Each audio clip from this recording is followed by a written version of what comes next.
Discuss this further, let's bring in Dr. Ahmed Ogwell Ouma.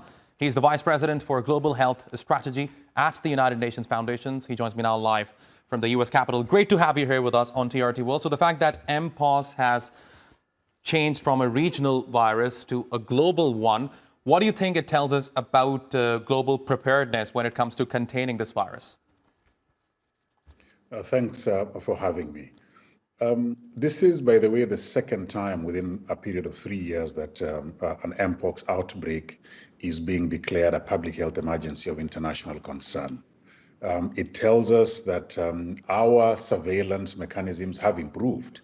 That's why we are able to pick up these outbreaks early. But it also tells us that our response is not complete, and therefore we need to carefully assess those things that we need to do so that we don't end up with another large outbreak of Mpox globally, as we are seeing for the second time in a short period. Now, Dr. Ahmed, there has been talk about possible mutation in Mpox, which could possibly make it more transmissible. I wonder what is your navigation through this theory, and if something like this happens, what kind of measures should authorities take? Viruses, by and large, do not remain the same for a long period, especially when transmission is active in the community. With every round of intense transmission, you run the risk of a mutation that may be either more easily transmissible or even more deadly. So we need to ensure that we are limiting transmission so that we are also reducing the possibility of the Mpox virus mutating into something that is more risky when it comes to transmission and its effect on human health. We need to be very awake to that. Our genomics work needs to be upgraded, and we must ensure that we are controlling it at source rather than waiting for it to spread across the globe.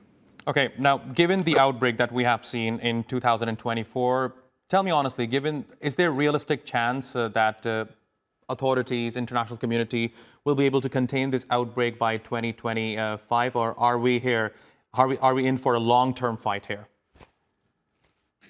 We have shown that when we act together, we are able to bring very difficult outbreaks under control. And the outbreak of Ebola in Uganda, the Marburg outbreak in Africa last year, these are good examples of how quickly we can be able to bring this under control. I'm confident that with the measures that are being put in place, particularly by the World Health Organization, we have every fighting chance to be able to bring this under control and avoid a much larger and wider outbreak across the world. But we need to do two very important things.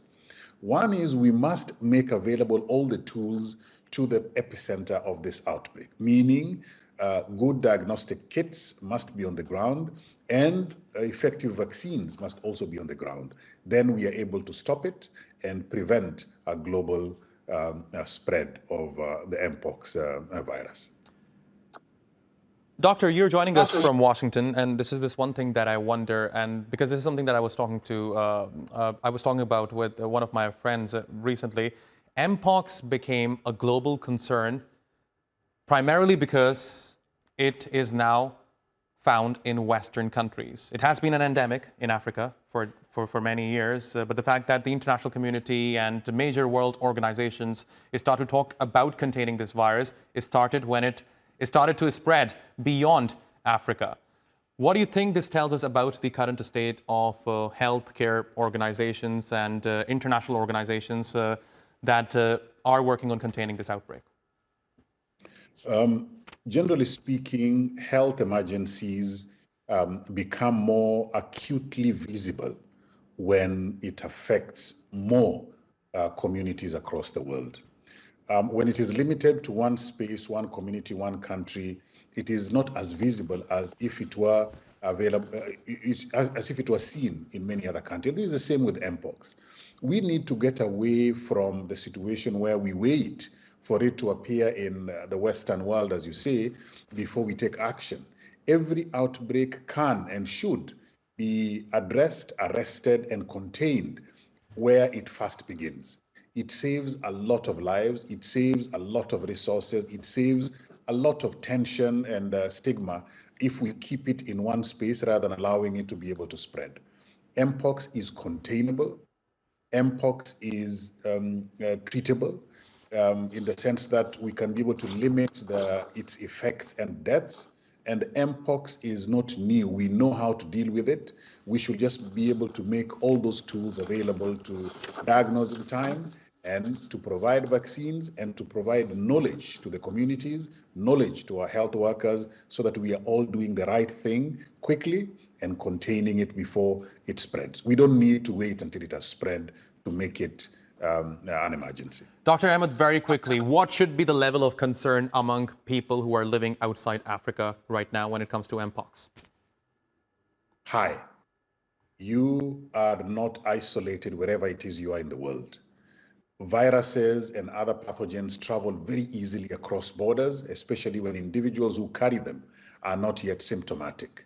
Wherever you are, you need to be as concerned as those who are closer to the epicenter, because travel across the world is easy and fast. Dr. Ahmed, thanks very much for talking to us here on TRT World. I really appreciate your taking out the time. Thank you very much, sir, for joining us.